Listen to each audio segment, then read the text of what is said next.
Hey guys, welcome back. And today we have to discuss another topic that is okay. Wait a minute. So this is the lecture number. Okay, this is lecture number 3, and today we will discuss about trading cycle. That what is trading cycle?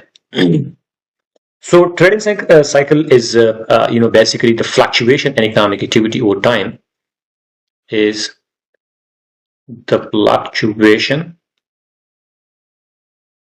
and in economic activity over time. Then we call that as a trade cycle. Another word that is used for trade cycle is business cycle. So it means that a trade cycle or business cycle describe the overall fluctuation in economic activity. In this trade cycle, we have 4 phases. How many? So in this involves 4 phases. The first one is expansion. Expansions means when there's economic growth. The second phase we call is peak. So this is actually the highest point of activity. The third phase we have contraction, and this is the point, or you may say the condition or the phase where economic downturn. So when the economy goes down, then we call it a contraction. And the last one is recovery, where the economy or the economic activity start and improve. Okay, so we have discussed that trade cycle is actually the fluctuation in economic activity. We have also discussed there's 4 main phases. The first one is expansion, and we call that is a period of economic growth. The second one is peak, where this is the highest point of activity, and the third one is contraction, when the economics downturn, and the fourth one we have a recovery, where economic activity start to improve again. Now we have let me show you a diagram. From this you will understand better. It's like this. You see here, this is the expansion phase. We have an example of swing. This is a swing. So when when it's going upward, it means that the economy is expanding. Economy is expanding, which means that economic growth. So when the swing going upward, mean there is economic growth. By economic growth we mean that increase in production. Okay, your employment also increase with this, and your sale is up. So 3 things. This is the expansion period cause the economic growth. By economic growth we mean there is increase in production, there is increase in employment, and definitely there is increase in sales. So that is the expansion phase.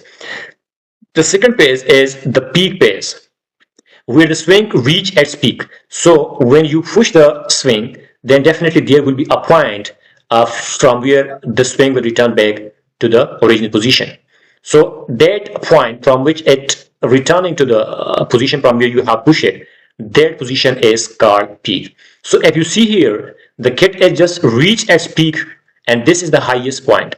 And now this is the maximum economic activity, the high demand and low unemployment. So at the peak, you will have a maximum economic activity, high demand and low unemployment. Okay.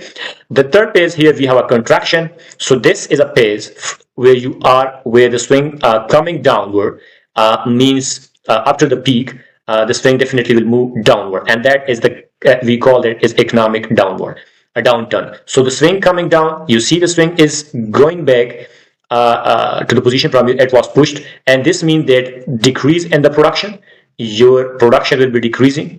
The second is rising unemployment. So when production is decreasing, the unemployment will increasing, because the people will not be employed to produce things, so definitely there will be unemployed. And falling sale, the sale will also going down. So the contraction is the opposite of the expansion. And expansion, we have discussed, the production is increased, employment is increased, and definitely sale increase. While if you see here in the contraction, the demanding is decreasing, definitely the unemployment is also increasing, and sale is decreasing. And the last phase is fourth one, that we call when with the swing moving upward again, and that we call is the recovery phase. And the recovery phase, we have you see here the economic activity start to pick up and confidence return. So they are starting again, and they just want to recover the economic activity and increase in the production and increase in the employment and increase in the sale. So in the recovery phase, you are just trying going back or moving forward again. So moving upward again. So this is all about the trade cycle, the business cycle, right? Now let's move on. We have another interesting concept, and that is the core trading activity. Core trading activity. We have to discuss the core trading activity.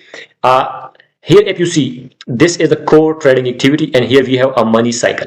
By core trading activity, we means that core trading activity involves the primary function of a business, such as purchasing, production, sale, and associated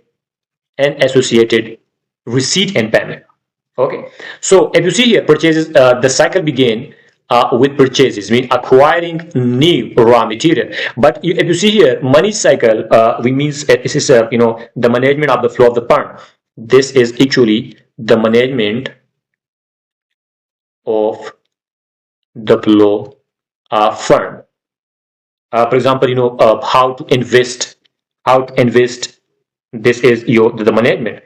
How the money is raised, how the money is spent, and distribution like that. So you can also say that it's actually a strategic planning and control of finances. Strategic planning and control of finances. Now we have here the core trading activity. The first one is purchasing. So the cycle begins with purchases, acquiring raw material on credit. This set the stage for production and sale. Efficient purchasing is crucial for managing cost and maintaining inventory level. The second, we have production. Raw material are converted into finished goods. During production, the stage involves labor, machinery, and other resources. Effective production process ensure quality and timely delivery. The third phase is we have here the sale, can be cash on credit definitely, and cash sale or immediate sale, while the credit sale involve extending payment terms. And that understanding the size cycle help manage receivable and cash flow.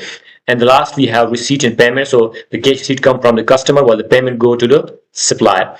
And the gap between these transactions is abridged by working capital, which keeps the business running smoothly. We will discuss this later in the next lecture. For today, this is enough. In the next lecture, let me show you what we will discuss. Here, if you see here, this is the credit sale and cash sale. So the timing gap. Credit sale, what does it mean, and what we mean by the cash sale? So credit sale involves delivering goods now, and you are receiving the payment later. Then that is called credit sale. Means you are selling the thing now, but you will getting the money later. Then this means that is credit sale. This is a common in a B2B transaction, business to business transaction, where it's build customer relationship, and it's it also introduces a credit risk. So we will discuss this and what do you mean by credit risk.